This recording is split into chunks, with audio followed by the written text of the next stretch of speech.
Bonjour, c'est Debunker News, nouvelle vidéo consacrée à l'analyse d'un texte de loi qui va être voté prochainement pour criminaliser la critique d'Israël avec emprisonnement pouvant aller jusqu'à 10 années.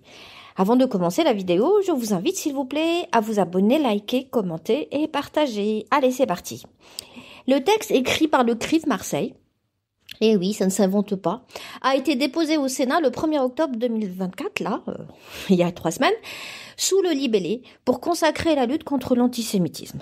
Donc, il est composé de 5 thèmes, les 5 thèmes suivants, qui sont tous aussi dangereux et racistes les uns que les autres. Donc, en 1, il y a l'autonomisation de l'antisémitisme. Donc, en gros, un acte raciste contre un juif sera plus sévèrement sanctionné qu'un acte raciste contre un arabe, un musulman ou un noir. En 2, il y a la criminalisation de la critique d'Israël. En gros, l'antisionisme devient une forme de racisme contre les juifs. Voilà. En 3, il y a l'interdiction de l'humour et de la satire au sujet du judaïsme. Donc, il sera autorisé, donc la satire restera autorisée pour les autres religions, comme l'islam, comme le christianisme, mais elle sera interdite exclusivement contre le judaïsme. C'est intéressant. 4. Il y a la réintroduction des peines dites planchers, un principe qui a été abandonné dans le code pénal français et donc qui sera restauré uniquement pour ce type de délit. Donc des peines minimum au-dessous desquelles les juges ne pourront pas statuer. Et en 5, il y a ce qu'on appelle la pratique en fait de sanctions dignes de crimes très graves. Donc une personne par exemple qui va faire un tweet pour inciter à la critique d'Israël, elle peut se prendre jusqu'à 10 années de prison ferme. Commençons par la première partie, donc l'autonomisation de l'antisémitisme, et écoutons donc le sénateur LR, le Rudulier, porteur de ce projet au micro du CRIF Marseille, aussi rédacteur de ce texte. Et oui, ça ne s'invente pas. Sur ce fameux nom d'autonomisation de l'antisémitisme, ça veut dire quoi? Ça veut dire tout simplement qu'aujourd'hui, la notion d'antisémitisme n'est même pas définie dans le code pénal et que ce n'est pas un délit à part entière. Ça, c'est le droit en vigueur à l'heure actuelle. Et monsieur Maître Benhamou pourra le dire clairement, puisqu'il a suivi plusieurs contentieux, il est aujourd'hui très difficile de condamner des propos antisémitisme au vu du fait que l'antisémitisme n'est qu'une circonstance aggravante de délits déjà présents dans le code pénal. Bon, si vous êtes comme moi, je pense que les propos de ce monsieur ont dû sacrément vous saouler, et je vous comprends. On va faire simple, on va aller voir les articles de loi. Donc les deux premiers qu'il est en train de proposer. Donc dans le premier, il définit la notion d'antisémitisme. En gros, tu es méchant envers quelqu'un parce qu'il est juif de religion, juif d'ethnie, ou il a le moindre rapport avec quelqu'un qui est juif. Donc voilà, pourquoi pas. Donc en gros, le racisme contre les musulmans, les arabes, les noirs, eux, ils n'ont pas de définition spéciale. Il y aura que le racisme contre les juifs qui aura une définition spéciale. Ça s'appelle fabriquer du racisme. C'est pas grave. Ce qui est intéressant, c'est le dernier paragraphe. L'antisémitisme ainsi défini est réprimé sans préjudice des autres dispositions législatives ou réglementaires applicables dans les conditions prévues par la présente loi. Donc il est en train de dire qu'en fait, le racisme contre les juifs s'additionne aux autres textes de loi qui existent sur le racisme. En gros, toutes les autres formes de racisme continueront à obéir aux règles actuelles, sauf le racisme contre les juifs, qui lui aura des lois supplémentaires beaucoup plus strictes qui seront en plus des lois existantes. Voilà, parce qu'apparemment il existe une caste supérieure qui est la caste des juifs ou de leurs proches et qu'il y a une caste inférieure qui est tous les autres, tous les goyim. C'est intéressant, c'est très original de vouloir lutter contre le racisme en fabriquant une forme de racisme. Pourquoi pas? Et quand on arrive à l'article 2, c'est très intéressant.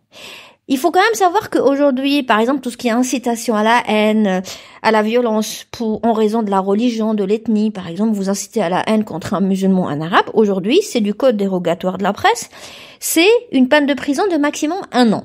C'est le maximum.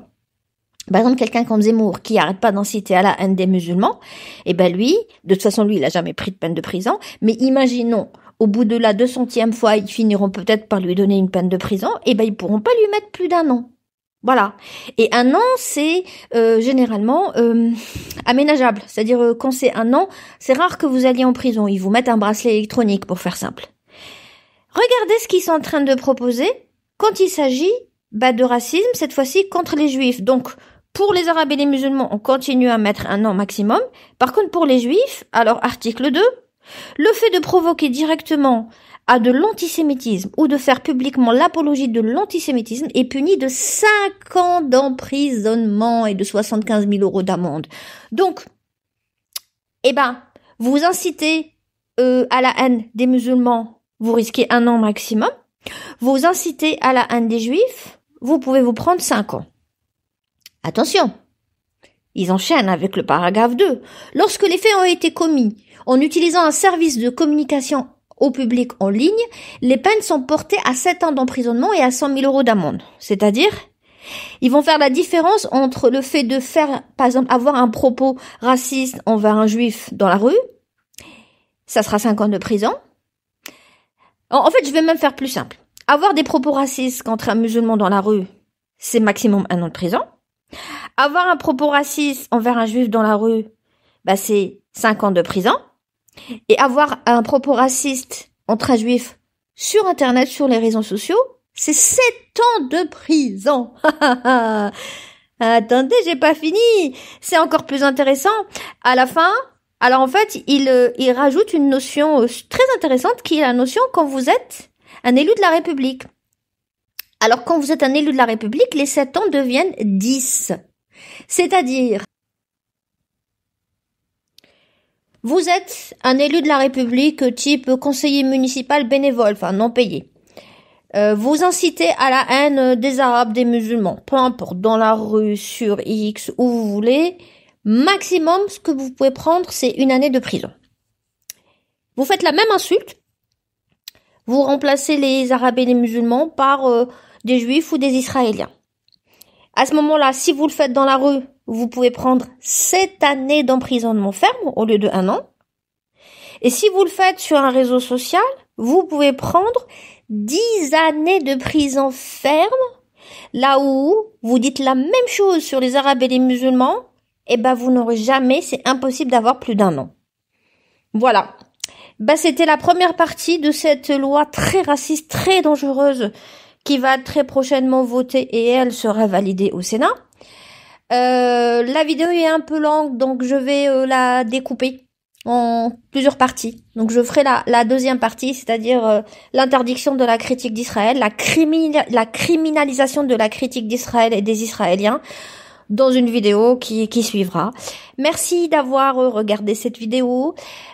S'il vous plaît, pensez à vous abonner, liker, commenter pour la force, pour le référencement et pour que je puisse maintenir cette chaîne et que je puisse continuer à vous faire des nouvelles vidéos. Prenez soin de vous et à très bientôt. C'était Debunker News.